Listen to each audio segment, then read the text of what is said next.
Hello, and welcome back to another episode of the Money Mom podcast. This episode today is going to talk about something I'm hearing a lot from our members inside of our community and DMs that I'm getting from moms, specifically when it comes to this season right now, which is school is getting out, summertime is starting, and the kids are going to be home more often. For a long time, I wouldn't say I hated summer, but I was really nervous about having all the kids home. The structure, the systems that I've set into play during the school year are then kind of like wiped clean. Everything's reset, and there's less me time. There's less alone time that I have trying to entertain children. And on top of that, trying to feed children during the summer. It's a completely different game that we have to play. And so I know a lot of moms are feeling nervous about this season. They're worried about what's going to happen to their grocery budget during summer. After putting in all of these new systems or trying to save money on groceries, the kids get out of school, come home, and then everything just kind of falls out the window. And we're left spending more than we really wanted to in the first place. So this episode is specifically speaking to any mom who is nervous about their kids eating them out of house and home and what you can do this summer to not have your grocery budget just go crazy and spend thousands of more dollars than you want to in these next couple months, and some strategies in order to do that. On top of that, I want to talk a little bit about hosting and how to, if people are coming into town or you're throwing a barbecue, these summer months tend to be a push on the budget also because of that. If you have family visiting and you're feeding twice as many mouths, you're probably going to expect to spend more money on groceries. So how do we do that successfully? And how do we make sure we're not spending more than we want to and we're being really smart about it? Because there are ways to have the kids home for summer, be able to host, throw all the parties and barbecues that you want to, and enjoy this season of life, but also really stay on top of that intentional spending that I'm so passionate about. So first, why do grocery budgets tend to skyrocket during the summer? Really, I think it comes down to the fact that routines are gone and there's no set schedule on when the kids are eating. They're packing a lunch during the school year. That's not the case anymore. So you have to make sure you're feeding them all 3 meals, and the structure that comes with snack time at school goes out the window as well. So really, when it comes down to it, I think a lot of the reasons that people tend to spend more money in the summer isn't necessarily the meal that they're cooking, which we can talk about that as well, but it's mainly the snacks that they're providing for their kids. And I talk a lot about snacks inside the Money Mom Club, inside Grocery Budget Bootcamp, but just like an overview, snacks can really, really break your budget, make or break it, honestly. If you are purchasing a lot of processed packaged snacks, you are going to spend a lot more money. So something that you can do this summer that's going to help you spend less money is, instead of thinking about purchasing like snacks that kids can just grab and go out of the pantry, which have their place if you need them, if you're on the go, you're running to sports games or outings with the kids.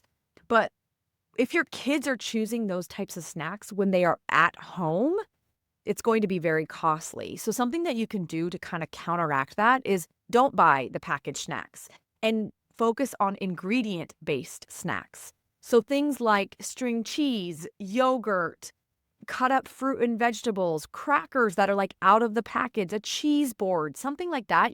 They're still just as delicious, and they don't necessarily take more prep time, but they are things that your kids can grab right out of the pantry and fridge that are going to feed them, but you're going to spend much less money than you would on like a bag of packaged chips or goldfish or whatever. Purchasing those snack items in bulk, and you could even like individually package them yourself so they're easy to grab out of the pantry for your kids. You're going to save money focusing on ingredient-based snacks. Another thing that is really important is, because your routine and your structure is out the window, you need to make sure that there is structure when it comes to how much your kids are eating and when they're eating. They're choosing to eat their snacks and their meal times. It tends to be a free-for-all, right? Like the kids are going in and out of the pantry all the time whenever they want food. And so there's just this grazing mentality. And if you've never done this before, if you've never had structure, it can be hard to get kids on board with this, especially if you have older kids. To kind of create more structure can have a little bit of growing pains, but it will change everything. So here's what I recommend. When you focus on getting your kids whole nutrition in their meal times, snack and grazing become much less frequent. So instead of having your kids eat just like a bowl of cereal for breakfast, which is basically just straight carbohydrates, focus on getting them a full balanced meal. That would be like eggs and toast or Greek yogurt and fruit and granola, something where they're getting a carb, a fat, and a protein in that mealtime, which will then hold them over for longer. I don't know if your kids are the same, but when my kids have a bowl of cereal or pancakes and syrup for breakfast, they're hungry like an hour later, and then I'm opening up the kitchen again for snack time. But when I feed them a full balanced meal, they're not hungry until like 10 or 10:30, where then we can have a small snack to hold them over for lunch. Snack time should not be looked at as a full meal. It's just an interim in between the meals where you're just giving them a slight amount of food, energy that they need to get them to the next meal. And if we really focus on our meal times, we're going to save a ton of money because we can really build out those meals with healthy, whole nutrition in each meal. So breakfast, full meal. Snack, small thing to get them into lunch. Then lunch, again, really building out your lunchtime and making sure that the kids sit down. It's not a grazing opportunity for them. They're sitting down, they're eating their lunch. There's a carb, a fat, and a protein as well in there. And then the time in between lunch and dinner is longer, and chances are your kids are going to be hungry. So then having a dedicated time of like, this is the snack window in the afternoon, whether it's like 2 to 3 or 3 to 4, you get to choose. But it's something that's structured where you've decided, okay, these are the snack options, or everybody can go kind of pick something out of the pantry. But after 4 p.m., the pantry and kitchen close. And I'm really, really passionate about that, especially if you have picky eaters. Because if your kids are snacking all the way from, the afternoon into dinner time, first off, they're not going to come to the dinner table hungry because they've been eating snacks all afternoon. And so I always try to cut off snacks. There's no snacks after 4 p.m. And like my kids pretty much know, like if you're hungry between 4 p.m. and dinner time, you can have like a vegetable or a small piece of fruit. I am not wanting them to fill up on a snack item before dinner time because I want my dinner time where my kids are coming to the table hungry and ready to eat. We all know that kids, if you're not very hungry, chances are you're not going to try new foods or you're not going to want to eat what's served to you. So cutting off that snack time prior to dinner time will help you get your kids to eat their dinner as well. So we have structured meal times, structured snack times. And this is not something that should be overwhelming to you. It doesn't have to be as structured as maybe I'm making it sound. My kids are just kind of used to it now. We're like, okay, you had lunch. Maybe they have like a popsicle after lunch and then they go play outside or swim in the pool.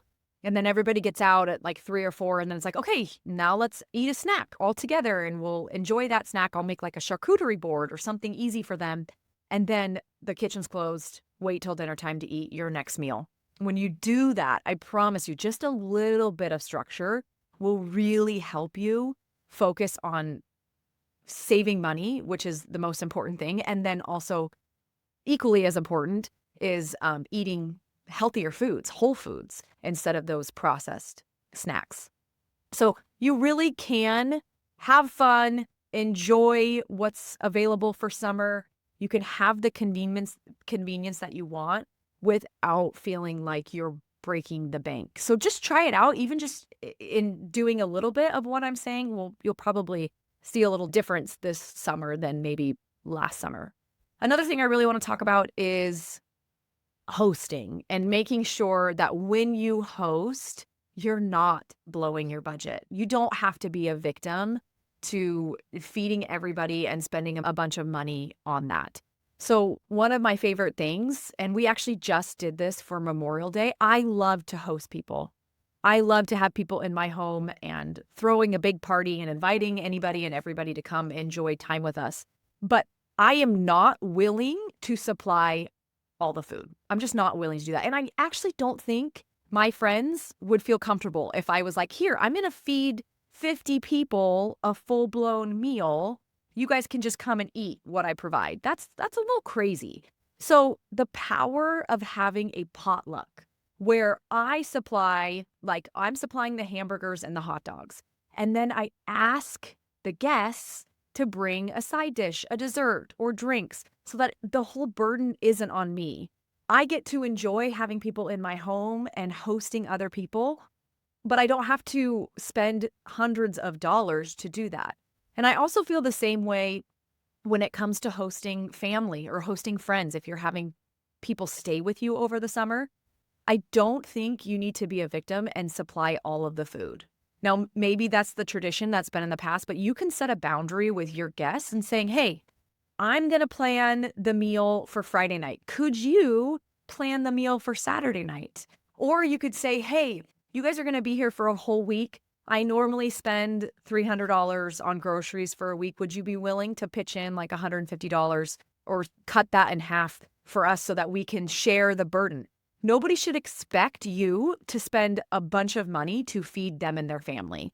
That's unrealistic and doesn't have to be the case. So don't just be the victim and expect you have to pay for everything. You don't have to provide everything for those. And truthfully, I think most people are genuinely happy to take the burden off of you. If you are hosting someone, you are letting them come into your house and invade your space, which is a great thing, but also they can feel like they're contributing as well.